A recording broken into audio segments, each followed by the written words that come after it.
बोलो बद्री विशाल भगवान की जय। बद्रीनाथ धाम, बद्री विशाल भगवान वहाँ कैसे पहुँचे, कैसे प्राकट उनका हुआ, ये कथा बहुत ही रोचक आनंददायक है। एक बार नारद जी वैकुंठ लोक गए और वैकुंठ लोक में क्षीर सागर में विष्णु भगवान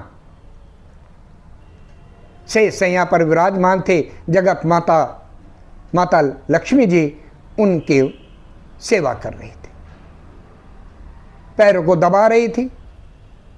नारद जी वहां पहुंचे। नारद जी ने कहा, प्रभु आप संसार की सृष्टि के कर्ता, भरता और हरता है। जो जो आप कार्य करेंगे वही संसार भी करेगा। ये आप जो जगत माता चरणों को दबा रही सेवा करिए, ये एक सांसारिक जीव का कार्य है। प्रभु संसार में जीव ऐसे ही करेगा जो आप करेंगे। नारद जी की ये बात विष्णु भगवान को लग गई, चुभ गई। और उसी समय विष्णु भगवान जी ने शेष सैया को छोड़ा और लक्ष्मी जी को तो उन्होंने हिमालय पर ना कन्या के पास भेज दिया और वहां से विष्णु भगवान तप के लिए निकल पड़े। और घूमते घूमते वो हिमालय की ओर चले। हिमालय के केदार खंड नामक स्थान पर वो पहुंचे। हिमालय के 5 खंड है, नेपाल, कुर्मांचल, केदार खंड, जालंधर जिसे कोटा कांगड़ा इत्यादि बोलते हैं, और कश्मीर, ये 5 क्षेत्र। और उस केदार खंड में बद्री जो क्षेत्र है वो बहुत रमणीय है, बहुत सुंदर है। सुंदर सुंदर वहाँ हवाएं और बर्फ का हल्का वो ठंड और कल कल के बहती हुई नदी, वहाँ कृष्ण। और वहाँ विष्णु भगवान आए। विष्णु भगवान ने देखा कि यहाँ तो शंकर भगवान माता पार्वती का स्थान है। तभी विष्णु भगवान ने लीला की और एक छोटे शिशु का रूप धारण कर लिया। और जिस कुटिया में शंकर भगवान माता पार्वती रहते थे उसी के नीचे वो रुदन करने लगे, रोने लगे। सुबह का वक्त था और जैसे ही कपाट खुले स्नान के लिए तुरंत कुंड की तरफ शंकर भगवान जा रहे हैं और दरवाजा खुलते ही वहां देखा छोटा शिशु रुदन कर रहा है, रो रहा है, हाथ पैर को चला रहा है। तब माता पार्वती ने कहा कि हे देव, आप संसार पर कृपा करने वाले हो। ये छोटा शिशु रो रहा है, इसे आश्रय की जरूरत है। शंकर भगवान ने कहा कि देवी, संसार में कौन रोता है, कौन हंसता है, कौन दुखी होता है, इससे हमारा क्या लेना देना। माता पार्वती ने उल्लान पूर्वक कही कि प्रभु, हे महादेव, आपका यह कैसा वृत्तांत है। असहाय ये बच्चा है, इसे हमारी सहायता की जरूरत है, इसे आश्रय हम जरूर देंगे। शंकर भगवान ने कहा कि देवी, आश्रय तो दो, बाद में पछताओगी भी, पर वो ये मैं नहीं जानती। तभी माता पार्वती ने विष्णु रूप उस बालक को उठा लिया और उठा करके अपनी कुटिया के अंदर ले गई और वहां एक सैया पर उसे सुला दिया। इतना कह करके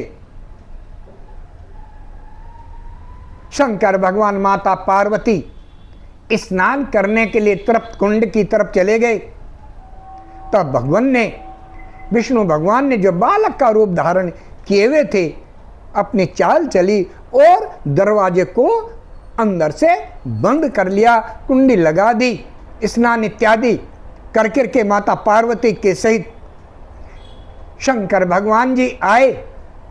देखा कि कुंडी लगी हुई है, दरवाजा खुल नहीं रहा है, और भगवान तभी ताड़ गए, इस स्थान पर तो अब नारायण ने अपना कब्जा कर लिया है। शंकर भगवान ने कहा, देखा पार्वती, ये कोई साधारण नहीं है, ये स्वयं नारायण है, और नारायण ने अब ये स्थान ले लिया।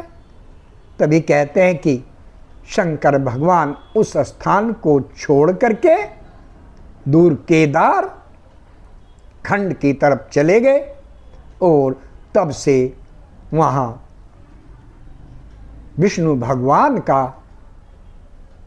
जो स्थान है वो हो गया और बद्री विशाल के नाम से विख्यात। उसी समय तप करते करते नारद जी वहां आए। नारद जी ने देखा विष्णु भगवान तप कर रहे हैं। तप पूर्ण होने के बाद में नारद जी ने कहा कि प्रभु, आप ये किसका तप कर रहे हैं? विष्णु भगवान ने कहा कि हे नारद, ये आत्म तत्व का मैं तप कर रहा हूं, स्वयं अपने के लिए ही मैं तप कर रहा हूं, और आत्म तत्व सभी जीवों में है। आत्मा को, जीव को पहचान, आत्मा ही परमात्मा, ऐसा विचार करके भगवान ने कहा मैं यहीं विराजमान हूं। तब नारद जी ने सबसे पहले पूजा जो बद्री विशाल की थी वो नारद जी ने की थी, और नारद जी प्रथम आचार्य हुए उस पूजा के, और 5 तप की पूजा वो आर्चक कहलाए, प्रथम आर्चक। और उस समय में भगवान ने नारद जी को प्रधान उपासक की, पुजारी की संज्ञा वहां दी। ये प्रथम आर्चक थे नारद जी, जिन्होंने बद्री विशाल भगवान की पूजा आराधना की, और भगवान से ये प्रार्थना करते हैं, प्रभु, नारद जी ने कहा, हे प्रभु, मुझे पूजा पद्धति बताइए जिससे आपकी प्राप्ति हो सके। तब भगवान बद्री विशाल ने नारद जी को पंचरात्रि पूजा पद्धति बताई, और उस पंचरात्रि और आज तक वो चली आ रही है पूजा। तो यहाँ नारद जी ने प्रथम पूजा बद्री विशाल की। बोलो बद्री विशाल भगवान की जय।